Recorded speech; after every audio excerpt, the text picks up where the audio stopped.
కూడిన భక్తి.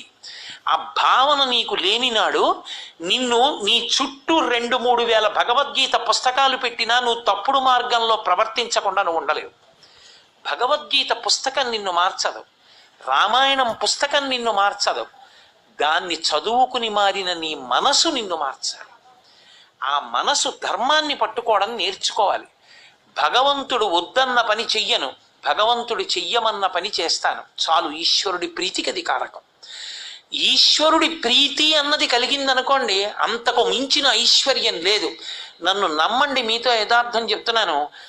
బుద్ధి దోషం చేత ఎప్పుడైనా మనం ఏదైనా పొరపాటు నిర్ణయం జీవితంలో చెయ్యబోతుంటే పరమేశ్వరుడు అడ్డుపడి ఆ పని చెయ్యకుండా చేసి మనని కాపాడతాడు. ఒక్కటే కారణం, ఆయన ధర్మమే దానికి కారణం. అందుకే ధర్మో రక్షతి రక్షితః. ధనం కన్నా గొప్పది ఏది అంటే ధర్మం. అందుకే ధర్మంతో